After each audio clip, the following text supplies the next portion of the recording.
Hello everyone, कैसे हैं आप सब। एक बार पुनः शिव कोचिंग क्लासेस पर स्वागत है। और क्लास 12 फिजिक्स में एनसीईआरटी में चैप्टर आपका 6 चल रहा है और चैप्टर 6 में आज का टॉपिक है, हम दो प्रेरक कुंडली लेंगे प्यारे बच्चों और उनका संयोजन करेंगे। एक आपका श्रेणी क्रम संयोजन होगा और एक समांतर क्रम संयोजन।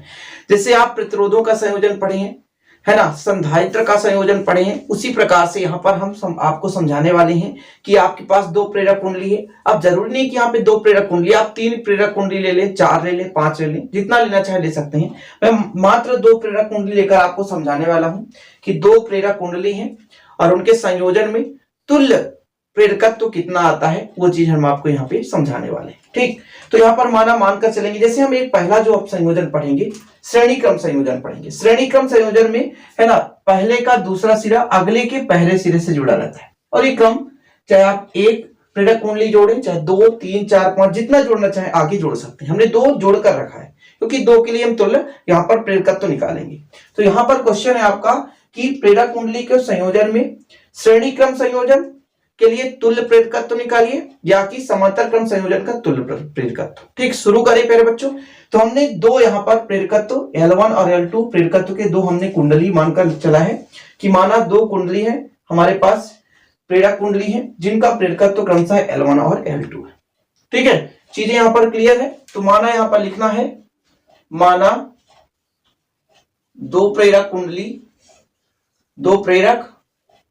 कुंडली श्रेणी क्रम में जुड़े हैं, श्रेणी क्रम में जुड़े हैं,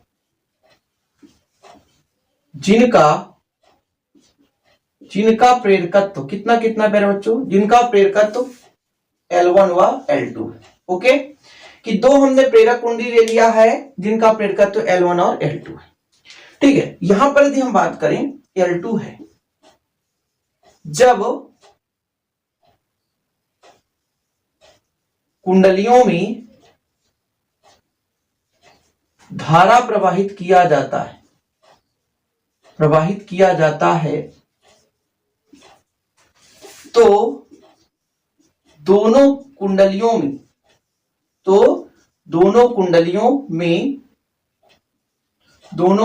में समान धारा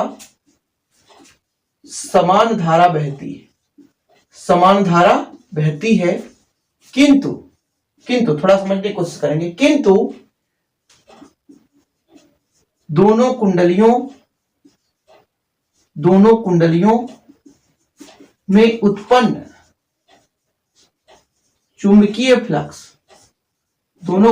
में उत्पन्न चुंबकीय फ्लक्स अलग अलग होता है। जी हाँ प्यारे बच्चों, यहां पर आपने समझा कि 2 कुंडली हैं जिनका प्रेरकत्व L1 और L2 है। हमने इसको श्रेणी क्रम में जोड़ दिया है। जब धारा I प्रवाहित करेंगे तो जो धारा का मान है दोनों में सेम होगा। यहां पर I है तो इसमें भी I होगा। ठीक है, यहां पर I1 है तो इसमें भी I1 होगा, मतलब सेम धारा बहेगा। श्रेणी क्रम संयोजन में धारा का मान परिवर्तित नहीं होता। सिंपल तरीके से, जैसे आपका नदी बह रहा हो, ठीक है, मान लीजिए आपके घर के बाजू में नदी बह रहा है, उसमें प्यारे बच्चों एक घाट में 10 व्यक्ति नहा रहे हैं तो भी उसी पानी का यूज करेंगे। आगे चल के अगला घाट है, वहां भी 10 व्यक्ति नहा रहे हैं, वही पानी जाएगा। तो प्यारे बच्चों चाहे 25 व्यक्ति नहाए चाहे 50 व्यक्ति नहाए, क्रम से नहा रहे हैं लेकिन पानी वही चलता रहेगा। तो ये श्रेणी क्रम में पानी का मान बदलता नहीं है। व्यक्ति चाहे 20 नहाए चाहे 10 नहाए, क्रम से लोग नहाते रहे। लेकिन उसी नदी का पानी जब हम 2 डायरेक्शन में बांट दें, एक नदी आ रहा है, उसी नदी का जो पानी हम 2 डायरेक्शन में बदल दें तो फिर वहां पर पानी का मान बदल जाएगा। उसी प्रकार से जब हमारा समांतर क्रम में संयोजन होता है तो वहां पे धारा का मान अलग अलग हो जाता है, लेकिन श्रेणी क्रम संयोजन में धारा का मान बदलता नहीं है। ये चीज क्लियर रखें।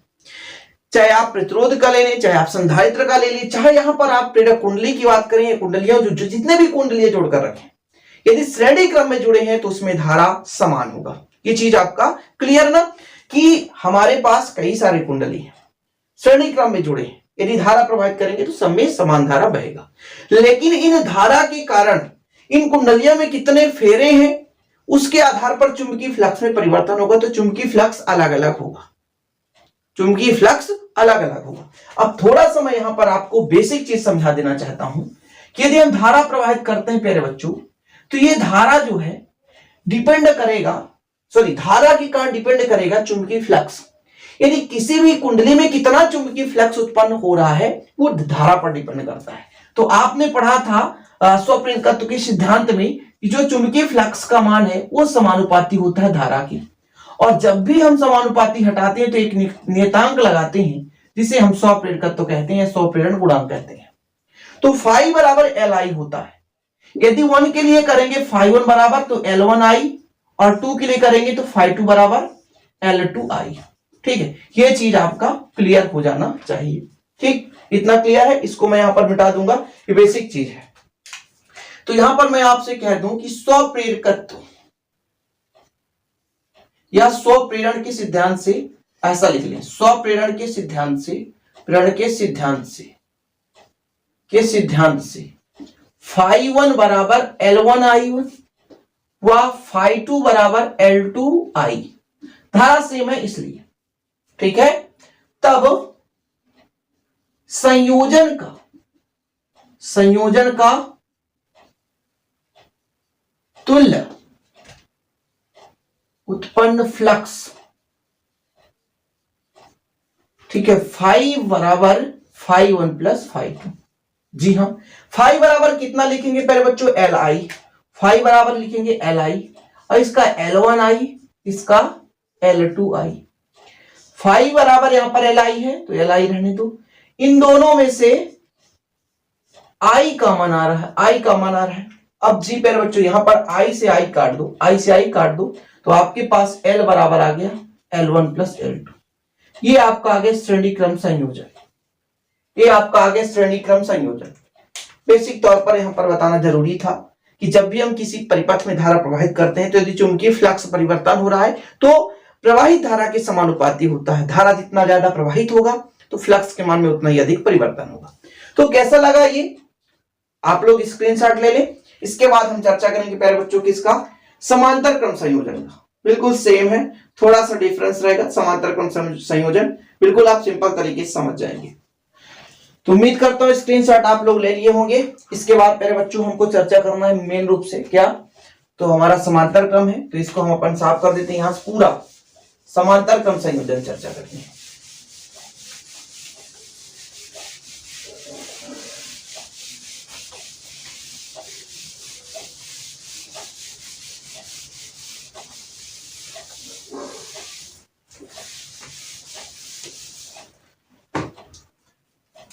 तो समांतर क्रम संयोजन क्या, समांतर क्रम संयोजन, पहला श्रेणी क्रम संयोजन, अब समांतर क्रम संयोजन। थोड़ा समझने की कोशिश करेंगे। ये आपका पहला प्रेरक कुंडली है और ये आपका दूसरा है। इन दोनों को एक निश्चित बिंदु से जोड़ करके इसमें हम धारा प्रवाहित कर दें। आई धारा प्रवाहित करेंगे तो इसमें से आई धारा बहेगा। लेकिन हमने आपको बताया था, थोड़ा चीज समझने की जरूरत है। ठीक है, यहां पर थोड़ा समझिए कि नदी का पानी बह रहा होता है, यदि उसी नदी को 2 डायरेक्शन में बदल दिया जाए तो पानी अलग अलग हो जाएगा और दोनों डायरेक्शन का पानी का मान अलग अलग हो जाएगा। इसी प्रकार से यहां धारा बह रहा होता है, धारा का डायरेक्शन बदल दिया गया तो धारा का मान भी बदल जाएगा, I1 और I2। इसका स्वप्रेरकत्व L1 और इसका स्वप्रेरकत्व L2 है। लेकिन प्यारे बच्चों इसका जो विद्युत वाहक बल है, यदि E की बात करें हम स्मॉल e लिख सकते हैं, कैपिटल E लिख सकते हैं, प्रेरित विद्युत वाहक बल है वो समान होगा। यानी जब भी हम समांतर क्रम में संयोजन करते हैं, चाहे संधारित्र ले लें, चाहे प्रतिरोध ले लें, प्रतिरोधों का संयोजन ले लें, चाहे हम यहां पर प्रेरक कुंडली का संयोजन ले लें, तीनों संयोजन में प्यारे बच्चों जो आपका विभवांतर होता है या ये जो समांतर क्रम संयोजन में प्रेरित विद्युत वाहक बल की बात करें समान रहेगा और धारा बदल जाएगी। तो यहां पर फिर से लिखना पड़ेगा, थोड़ा सा आपको तो लिखना ही है कि माना दो प्रेरक कुंडली समांतर क्रम में क्या कर बच्चों जुड़ा है। माना 2 प्रेरक कुंडली समांतर क्रम में जुड़ा है जिनका प्रेरकत्व L1 व L2 है। जिनका प्रेरकत्व L1 व L2। क्लियर है ना। अब यदि धारा प्रवाहित करने पर, धारा I प्रवाहित करने पर, धारा I प्रवाहित करने पर दोनों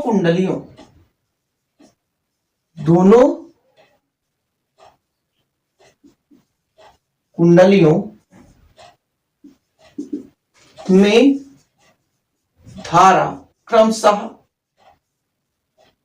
I1 व I2 प्रवाहित होता है।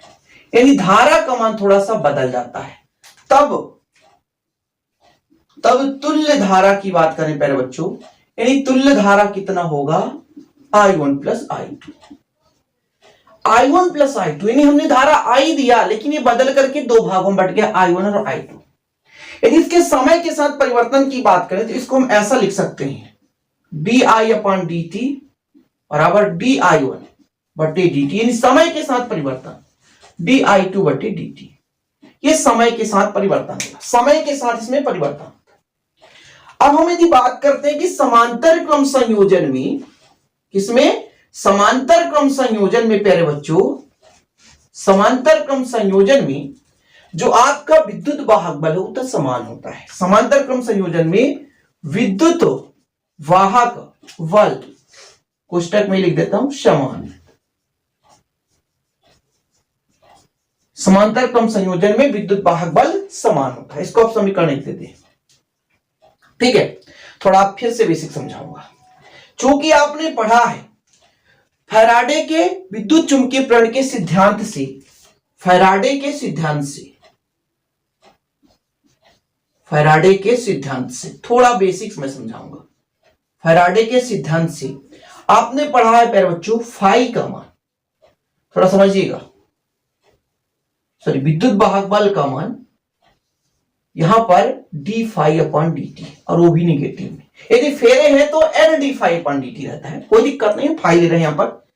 एन यानी फेरों की संख्या, हम फेरे ले ही नहीं रहे क्योंकि हम फेरे की संख्या यहां पर लेके नहीं चल रहे हैं, समझ रहे हैं। लेकिन फाई बराबर एल आई होता है, फाई बराबर प्यारे बच्चों एल आई होता है, समझने की कोशिश करिएगा।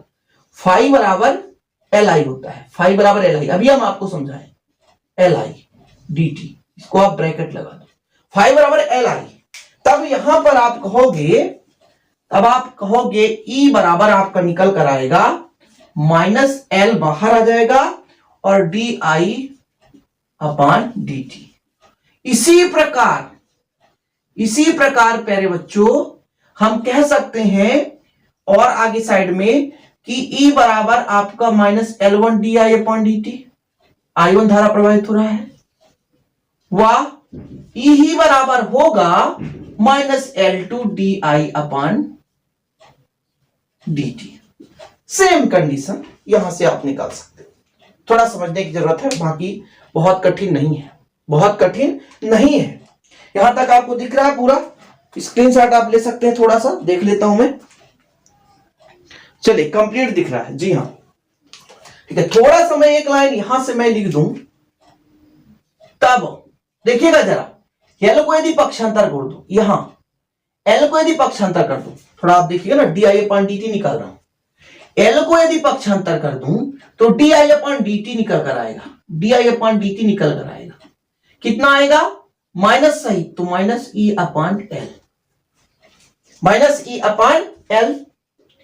वह यहां पर देखो प्यारे बच्चों, यदि D I one upon D T बराबर करूं तो minus E upon L one हो जाएगा 1 के लिए, और यदि मैं 2 के लिए बात करूं कि D I two upon D T, यहां से यदि बात करूं प्यारे बच्चों, इसका पक्षांतर कर देंगे तो ई बटे यहां पे निगेटिव ई बटे एल टू हो जाएगा। इतना क्लियर है, इतना क्लियर है। तो फिर समीकरण 1 से समीकरण 1 में मान रख दो,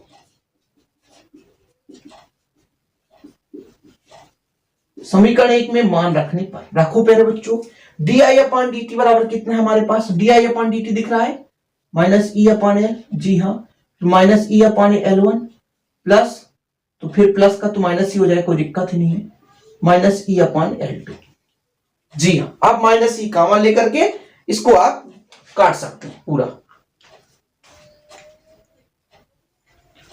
इतना क्लियर है? थोड़ा सा यहां तक आप नोट डाउन कर लें, स्क्रीनशॉट ले लें। थोड़ा सा बचा है, इसको मैं साफ करके यहां पर क्लियर कर दूंगा।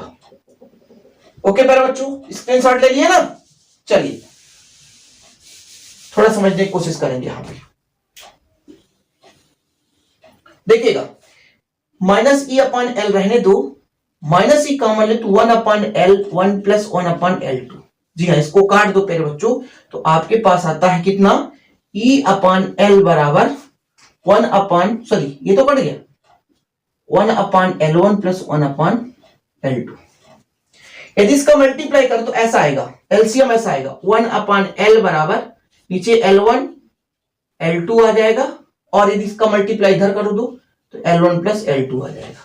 यानी कुल मिलाकर यदि मैं आपसे कहूं कि L का मान बताओ, तो L का मान आ जाएगा आपका, इसको ऊपर कर दो, इसको नीचे कर दो, तो L1 L2 upon L1 plus L2, L1 L2 upon L1 plus L2। जी हाँ, यही आपका आ गया तुल्य प्रेरकत्व। ये आपका कौन सा क्रम संयोजन था? तो समांतर क्रम संयोजन था। इसके पहले जो हमने वीडियो बनाया था उसमें श्रेणी क्रम संयोजन कराया था। तो श्रेणी क्रम और संयोजन और समांतर क्रम संयोजन उम्मीद करता हूं आप लोग समझ गए होंगे।